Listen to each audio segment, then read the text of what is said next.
Welcome to the Tricord Advisors podcast, where we answer life's hard questions to help you make smart decisions with your money. I'm Jeremiah Lee, and this is Randy Barkley. We're both certified financial planners. I'm also a California licensed attorney. Welcome back. Jeremiah and I are having a discussion about the dollar's dominance and, more importantly, America's dominance within the world economy. And what's really interesting is that most Americans, if you were to ask them, in fact, 4/5, based on the last survey that we looked at, believe that their children are not going to have as good of a standard living as what they're experiencing, or even their grandparents. And people believe that America is in decline. Now, the facts are America is not in decline, is it, Jeremiah? No, and it's politically, they're not. I mean, we are growing, we're increasing. We talked about it in the last section. We'll talk about that a little more. It's politically useful to claim that we're in a mess and we need to move forward. I mean, right. Trump, was the Make America Great Again. Biden came out with a Build Back Better. Yeah. They both the same messaging to say, hey, we're in a bad spot. We need to grow. We need to change. Trust me, I can do it. Different parties, different ideas, but similar type of a message. And I think it's unfortunate that is such a permeating political message. Well, it's such a lightning rod, and it creates feelings on both sides of the aisle, right? So politically, it's politically useful, so people use that. But I think it soaks into our psyche a little of saying we are on the precipice of danger, of death, of falling apart, and where do we go from here? And some of the numbers, I mean, we have something that we want to talk about, but a few of them is to say when you look at like the U.S. standard of living, we'll just take that as normal one, the income per person, what we're experiencing as a nation. And what we can buy, the things we have access to have shifted over time. But right now, if you were to take France, which is a first world developed country, their income per person is similar to it's $50,000 a year, which is similar to what we have in Mississippi. Mississippi is probably the lowest rank on a per capita. It's the lowest in the U.S. So France as a country is equivalent to the lowest state in the U.S., which is currently Mississippi. And just the idea that we're light or we're lacking. I mean, we are dominating the amount of income that we're generating per person, and how that's spread out, of course, is a constant internal dialogue that the U.S. will have. But one of the comments is saying that the lower fifth of our country, the people in the lower fifth of it, in the lowest 20%, they've risen 74% increase compared to 1990, and that's significant compared to Great Britain or other developed countries. That our lowest levels are all coming up. And our highest levels are doing fine. And I think we feel, and if people acknowledge, the middle class is having a squeeze. Yeah, again, I think there's a lot of issues on middle class. We've talked about that, taxation and the cost inflation hits.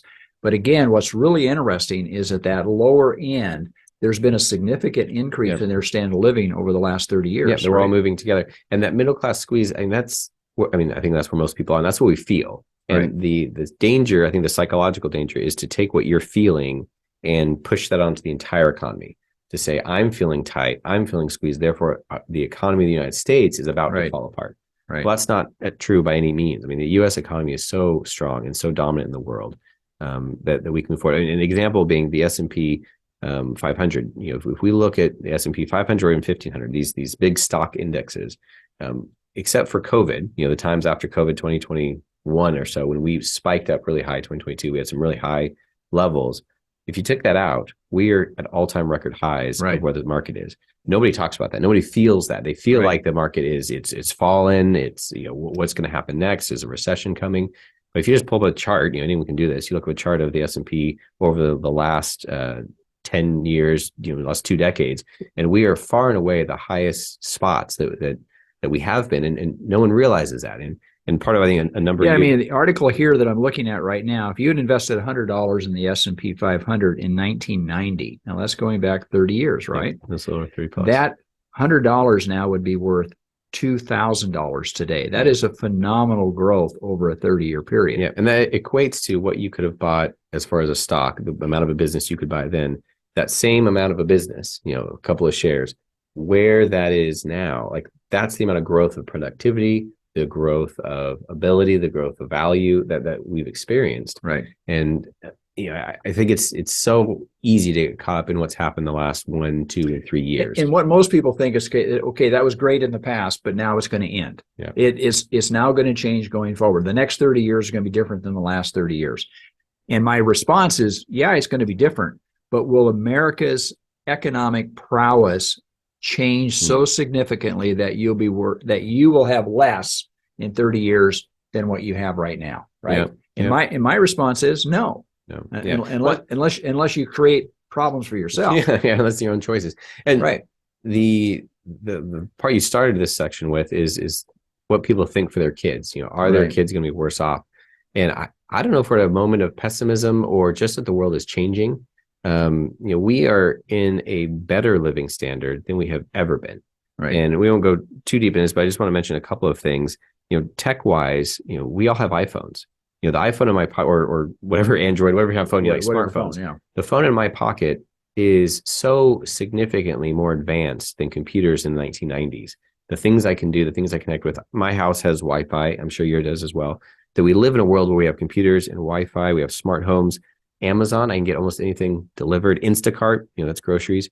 And we're just walking into AI. This artificial intelligence, what that will mean. Which is scary for a lot of people, but at the end of the day, it's going to have dramatic impact upon how business is done. My parents made a comment a while ago of Uber also, delivering you, but Instacart delivering your groceries, Amazon delivering things, Uber helping you get around. They were just saying there's no generation that has been better to be aging in than this current one, to be independent, to do as you will. Now, to be doing this without any resources, that's still tough, as it has always been. But to have resources to engage in these things. And we're not even talking about the medical improvements, the things that used to be incurable or life sentences have now become a treatable condition. So the standard of living that we experience relative to the 90s is significant. And the standard of living that I anticipate that our kids will see is, I think we have this cloud of doom to say, it all sounds great, but man, the robots are coming, or the international countries are coming, or something's coming in. And the reality is that our economy is so strong and stable that those things will come, right? AI will be an issue. Countries will have geopolitical intrigue, right? But our economy will continue on, and we have a great strength. One of the items too that I think is really interesting is we have our own workforce, and we have a third more people than we had in 1990. A third more. So what we had in 1990, increased that by a third. That's what we have today. So we have more people in the workforce. We have a stronger force. But of that, countries like Japan, they only have 3% immigrants that have come to their country and are working. They don't have that added fuel, that added increase. Whereas the US right now, we have 17% of our workforce is immigrants. And so we have a constant pull from the brightest and best around the world are coming to the US. And I see it as rocket fuel, right? And people have different choices on immigration and how and when, and that's a really valid discussion.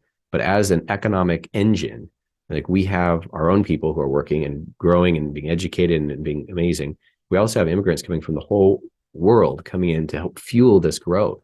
And that is not slowing down. No, in fact, the interesting part about it, in fact, what kind of created the impetus for this whole discussion here today is I read an article, Wall Street Journal, and about a person from China that was trying to immigrate and get into the United States. He was not a wealthy individual, but he felt like his ability to grow had pretty much stopped. And he said, for me and my family, I wanted to get into a country, and he was coming up through South America.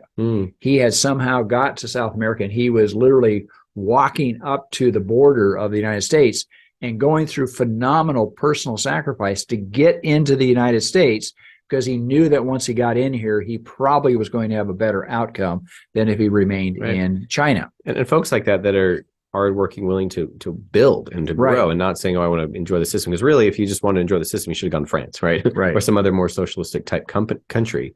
But to say, I'm coming to the U.S. because I can work and I can grow and I can provide for my family. I mean, that's the kind of immigration I think that fuels our country. We have so much stuff that we could spend more time talking about, couldn't we? I mean, it's just amazing. But I think to kind of wrap up this as we're running out of time, but to say, our dollar is world dominant. And part of that, a big part of that is because our country's engine for productivity is world dominant. Yeah, for sure. And they will not be changing that in the future. We have so much strength. We'll continue on.